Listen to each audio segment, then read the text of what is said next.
Hello everyone, economy GK में एक बार फिर से आप सभी का स्वागत है। और आज हम यहाँ पर एक ऐसे कॉन्सेप्ट को डिस्कस करेंगे जिसको हम सभी वर्तमान स्वरूप में अलग अलग रूपों में प्रयोग करते हैं। हम बात कर रहे हैं मुद्रा की, मनी की।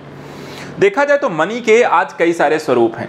आप इसे अलग अलग तरीके से यूज़ करते हैं। कुछ होते हैं जैसे धातु मुद्रा, कुछ हैं जहाँ पे आपके कागजी मुद्रा, कुछ है जिसे हम कहते हैं प्लास्टिक मुद्रा, और इसके अलग अलग यहाँ पे स्वरूप। कुछ यहाँ पर देखा जाए तो बहुत ज़्यादा इनकी लिक्विडिटी के आधार पर देखा जाए तो बहुत तरल हैं, आसानी से यूज़ कर सकते हैं। कुछ की यहाँ पे लिक्विडिटी आपकी कम होती है। इनके नियंत्रण, इनके कार्य, इनकी प्रक्रियाओं इत्यादि के संदर्भ में आज हम इस टॉपिक से जुड़े हुए सभी पहलुओं को एक एक करके स्टडी करेंगे। तो चलिए, सबसे पहले आपसे अगर मैं पूछूँ कि मुद्रा क्या होती है, क्या आपको पता है? तो आप इसे कैसे डिफाइन करेंगे? मुद्रा क्या होती है? देखिए, मुद्रा का मतलब अर्थशास्त्र के दृष्टिकोण से देखा जाए, जो इकोनॉमिकल कॉन्सेप्ट है वो कहता है कि मुद्रा एक देखा जाए तो ऐसी कोई वस्तु जिसे वस्तुओं और सेवाओं के बदले विनिमय के माध्यम से व्यापक रूप से स्वीकार किया जाए। अर्थात कि आप कोई वस्तु खरीदना चाहते हैं, कोई सेवा लेना चाहते हैं, और उस सेवा और वस्तु के बदले आप जिस चीज़ के माध्यम से उसका भुगतान करते हैं वही आपका मुद्रा है, वही आपका जो विनिमय का आधार बनता है, उसी को हम मुद्रा कहते हैं। वर्तमान समय में देखा जाए जो मुद्रा के प्रकार आप यूज़ करते हैं, वस्तु मुद्रा, अर्थात एक वस्तु के बदले वस्तु। जैसे गांव में पहले टाइम पे होता था कि आपको देखा जाए तो गेहूं, आइसक्रीम आ गई तो गेहूं दे दिया, आपने आइसक्रीम खरीद लिया। सब्जी लेनी है तो आपने कुछ अनाज दे दिया और सब्जी ले ली, तो लोग वस्तु के बदले वस्तु ले लेते थे। ठीक है, इसी तरीके से धातु मुद्रा आई, जहाँ पर आप वर्तमान समय में जो सिक्के यूज़ करते हैं वो धातु मुद्रा का प्रयोग है। राजा महाराजाओं के समय में देखा जाए तो वहाँ भी धातु सिक्के के यूज़ किए जाते थे। फिर उसके बाद आई पत्र मुद्रा, जहाँ पे कागजी जो नोट आज वर्तमान समय में प्रयोग किए जाते हैं 100, 50, 200 के, ठीक है, 500 के, तो वो आपकी एक कागजी मुद्रा के रूप में है। फिर यहाँ पर आई बैंक मुद्रा और प्लास्टिक मुद्रा, जिसमें हम डेबिट क्रेडिट कार्ड के संदर्भ में यहाँ पर यूज़ कर रहे हो आज वर्तमान समय में। और ठीक है, तो यहाँ पर देखा जाए तो ये सारी की सारी चीज़ें आप वस्तु, धातु, पत्र, बैंक, प्लास्टिक मुद्रा के तौर पर यूज़ करते हैं। यहाँ पर आपको बैंक मुद्रा में देखें तो चेक आ गया, आपको डिमांड ड्राफ्ट आ गई, और प्लास्टिक मुद्रा के संदर्भ में क्रेडिट डेबिट कार्ड आ गया। अब बात करते हैं कि मुद्रा की पूर्ति की माप कैसे करते हैं, कि मुद्रा फाइनली आपको देखा जाए तो मार्केट में जाती कैसे है, किन किन रूपों में जाती है, इसका प्रयोग कैसे करते हैं। ठीक है, इसको लेकर के क्वेश्चन आपसे पूछा भी जाता है। देखिए, मुद्रा की जो पूर्ति की माप करते हैं कि मार्केट में कितनी मुद्रा की आपूर्ति हो रही है, इसके संदर्भ में हम उसकी तरलता के अंश के आधार पर मुद्रा की पूर्ति मापी जाती है। तरलता का मतलब लिक्विडिटी। लिक्विडिटी कहने का मतलब है कि यदि हम कोई चीज़ खरीदना चाहते हैं और उस वस्तु को खरीदने के संदर्भ में जिस चीज़ से हम भुगतान कर रहे हैं आसानी से सामने वाला स्वीकार कर ले। अब जैसे देखा जाए यहाँ पे कई सारे स्वरूप हैं। ठीक है, वस्तु मुद्रा है। क्या हर जगह आप वस्तु के बदले वस्तु लेंगे? तो शायद वर्तमान समय में संभव नहीं। गांव में हो जाता था, लेकिन शहरों में, दुकानों में, आप मॉल में ऐसा नहीं है कि आप जाएंगे एक टी शर्ट खरीदने, आप पुरानी टी शर्ट अपनी ले जाएंगे और उसे दे देंगे और नई टी शर्ट ले लेंगे। ऐसा नहीं होता है अब। ठीक है, आपको क्या है, स्वीकार नहीं किया जाएगा। इसी तरीके से देखा जाए तो डेबिट क्रेडिट कार्ड, जिसे आज वर्तमान समय में यहाँ पे लेते हैं, लेकिन डेबिट क्रेडिट कार्ड देखा जाए, अगर आपको किसी ठेले वाले से अगर कहे ना, उसको कहें भाई हम मुझे कार्ड स्वाइप कर लो, ये सामान दे दो, शायद वो स्वीकार नहीं करेगा। तो ये भी आपको हर जगह स्वीकार नहीं, ये भी आपको हर जगह स्वीकार नहीं है। ठीक है, इसी तरीके से देखें, डिमांड ड्राफ्ट और चेक भी आपको हर जगह स्वीकार नहीं होगा। बैंक टू बैंक ही यहाँ पर आप कर सकते हैं, अन्य कोई व्यक्ति यहाँ पर आपको जाएगा बिना बैंक, वहाँ पर उसके भुगतान संभव नहीं है। लेकिन यहाँ पे देखें तो धातु मुद्रा और पत्र मुद्रा, ये आपको मोस्टली हर कोई व्यक्ति यहाँ पर ले लेता है। तो लिक्विडिटी क्या है, जिसको हर कोई कहीं भी आप आसानी से आप इसको यूज कर सकें। तो इसी आधार पर देखा जाए तो एक होता है एमओ। ठीक है, एमओ देखा जाए क्या होता है, जिसे हम रिवर्स मनी कहते हैं, हाई पावर्ड मनी भी यहाँ पर कहते हैं, जिसे आसानी से हर एक व्यक्ति के द्वारा यूज कर लिया जाए।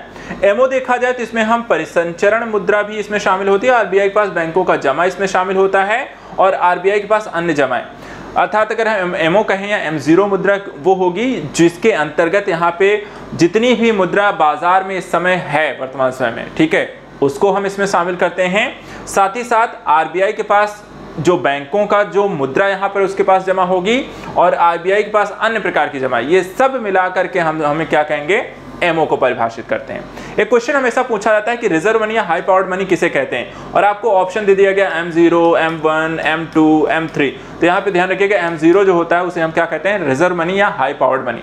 दूसरा क्वेश्चन होता है कि एमओ के अंतर्गत क्या क्या शामिल होता है। तो उसमें देखिए, बाजार में जितनी भी मुद्रा है वो सारा, प्लस आरबीआई के पास जो जमा है वो, प्लस आरबीआई के पास अन्य प्रकार की जो जमाएं हैं वो भी। इसके बाद आता है M1। M1 किसे कहेंगे?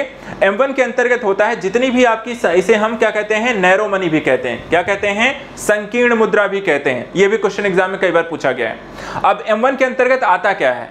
M1 के अंतर्गत हमें अगर M1 को परिभाषित करना हो तो आपको क्या करना होगा कि जनता के पास मुद्रा जो बैंकों के पास मांग जमा यानी डीडी के रूप में और आरबीआई के पास जो अन्य जमा है, इनको अगर हम शामिल कर लें तो उससे जो मुद्रा मिलकर के बनेगी वो हो जाएगी M1 मुद्रा। तो हो गया M0 और M1 समझ में आ गया। आइए अब चलते हैं इसके आगे अगले कॉन्सेप्ट की ओर। अगला देखिए यहाँ पे आता है M2, M3, M4, इसको भी देख लीजिए। सबसे पहले देखा जाए M1 के बारे में जिसको हम पढ़ रहे थे, इसमें अंतर्राष्ट्रीय मुद्रा कोष, विश्व बैंक और किसी विदेशी सरकार के पास जमा शामिल आपको नहीं किया जाएगा। किसमें? M1 में हम इसे शामिल नहीं करते हैं। इसके अलावा एक कॉन्सेप्ट आता है अंतर बैंक जमा, इंटर बैंक डिपॉजिट। ये क्या है? देखा जाए तो इसको भी हम इसमें आपको M1 के अंतर्गत शामिल नहीं करते हैं। तो ये सारा कुछ आपको देखा जाए तो ये सब अंतर बैंक मतलब एक से दूसरे बैंकों के मध्य जो आपको आवागमन होता है, इंटर बैंकिंग, उसको हम कहते हैं। अब चलिए बात करते हैं कि M2 क्या होगा। M2 क्या होगा? M2 देखिए क्या होगा। M1 के अंतर्गत जितना कुछ भी आया, जब भी हमने पिछले स्लाइड में देखा, M1 के अंदर जितना सब कुछ आएगा उसको हम इसमें भी शामिल कर लेंगे, प्लस कुछ और चीज़ों को इसमें ऐड करते हैं। क्या कि पोस्ट ऑफिस की बचत में जितना भी बैंक जमा राशियां होंगी उसको भी शामिल कर लो, प्लस M1 के अंतर्गत जितनी सारे कंटेंट है उसको शामिल कर लो, और उससे मिलकर के जो बनेगी मुद्रा वो हो जाएगी आपकी M2 मुद्रा। और M2 मुद्रा को ही अगर हम देखें तो क्या कहते हैं? Broad money. ठीक है, क्या कहेंगे हम? Broad money. ये भी ध्यान रखिएगा, M1 नैरो है, M2 ब्रॉड है। इसी तरीके से आता है फिर M3 आता है। M3 में देखिए क्या करेंगे हम? M1 मुद्रा को पूरा शामिल करेंगे, साथ ही साथ बैंक तथा सहकारी बैंकों की समय में जमा राशि अर्थात टाइम डिपॉजिट जितनी होती हैं, कि जिसमें देखा जाए तो जैसे फिक्स डिपॉजिट होती है, आरडी होती हैं आपको, कि एक पर्टिकुलर टाइम के लिए हमने उसे फिक्स कर दिया और उसके बाद उसका टाइम पीरियड पूरा होगा तो आपको वापस रिटर्न में मिल जाता है। ठीक है, तो बैंकों और सहकारी बैंकों में ऐसी जितनी भी जमाएं होंगी जो टाइम लायबिलिटीज के साथ आती हैं, और M1 के अंतर्गत जितनी भी मुद्राएं हैं हम उनको मिला लें तो वो हो जाएंगी आपकी M3। अब इसी में देखिए, इसी समस्त मुद्रा को हम मनी एग्रीगेट यहाँ पर आपको कहते हैं।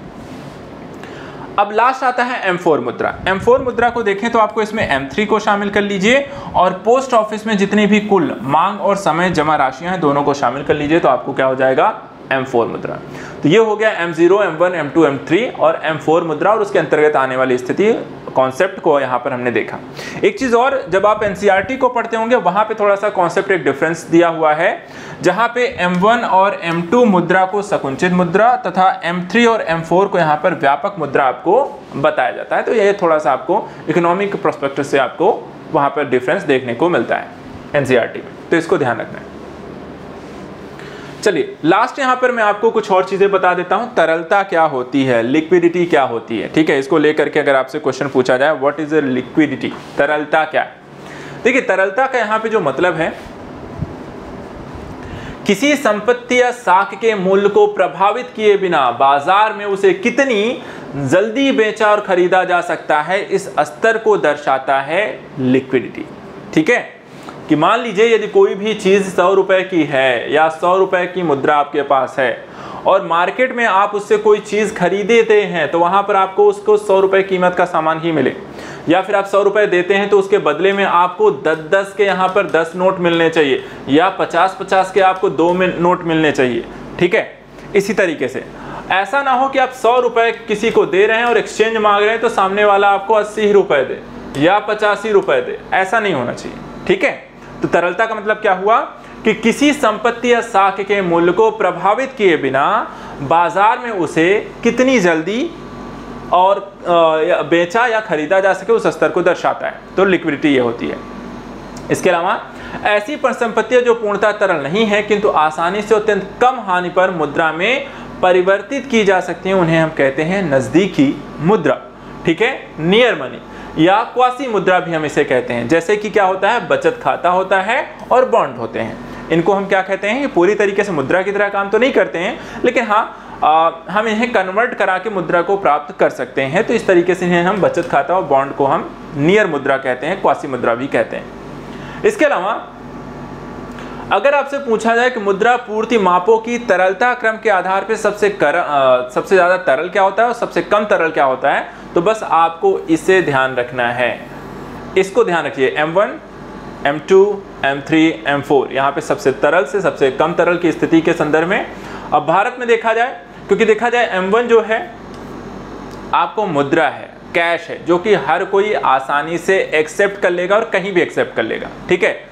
और कुछ यहाँ पर M4 में देखा है तो इसमें टाइम लायबिलिटीज हैं, अर्थात कि आपको जब तक वो समय पूरा नहीं हो जाता तब तक वो मुद्रा आपको मिलती नहीं है। तो यहाँ पर ये सबसे कम लिक्विडिटी होगी और ये सबसे ज़्यादा लिक्विडिटी होती है। तरलता के आधार पर हमेशा ये क्रम को ध्यान रखना है।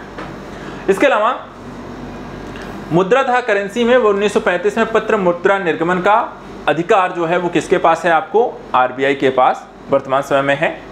कुछ यहाँ पे फैक्ट आपको बता देते हैं जो कि मुद्रा के संदर्भ में है, कब से इसकी प्रक्रियागत चीज़ें यहाँ पे प्रारंभ हुई हैं। तो बात करेंगे हम स्वतंत्रता पूर्व पत्र मुद्रा पर जॉर्ज पंचम तथा जॉर्ज खस्टम के चित्र यहाँ पर अंकित किए गए थे। 1947 में पत्र मुद्रा पर अशोक स्तंभ के सिंहों के चित्र यहाँ पर अंकित किए गए। उसके बाद फिर देखा जाए 1987 में पहली बार महात्मा गांधी के चित्र वाले 500 रुपए के नोट आपको जारी किए गए। इसके बाद 1 रुपए के नोट पर यहाँ पर वित्त मंत्रालय के द्वारा यहाँ पर निर्गत किया जाता है और जिस पर वित्त सचिव के आपको हस्ताक्षर होते हैं, जबकि अन्य सभी यहाँ पे नोटों का निर्गमन RBI के द्वारा किया जाता है और RBI के गवर्नर का आपको हस्ताक्षर होता है। सिर्फ 1 रुपए की नोट पर किसका हस्ताक्षर होगा, निर्गमन आपको वित्त मंत्रालय करेगा और वित्त सचिव उस पर हस्ताक्षर करेगा। इसके अलावा RBI के द्वारा निर्गत सभी नोटों पर उसका मूल 17 भाषाओं में हिंदी और अंग्रेजी सहित यहाँ पर आपको लिखा होता है। तो ये सारा जो फैक्ट है, तथ्य है मुद्रा से संबंधित, वो मैंने आपको यहाँ पर आज बता दिया। जो कॉन्सेप्चुअल चीज़ें थी वो भी हमने यहाँ पर आज डिस्कस कर ली हैं। नेक्स्ट लेक्चर में ऐसे ही और भी जो टॉपिक्स हैं, जो कि यहाँ पर फैक्चुअल डेटास हैं, कॉन्सेप्ट हैं इकोनॉमी के, वो हम यहाँ पर डिस्कस करते रहेंगे। तो आज के लिए इतना ही। Thank you so much and good luck.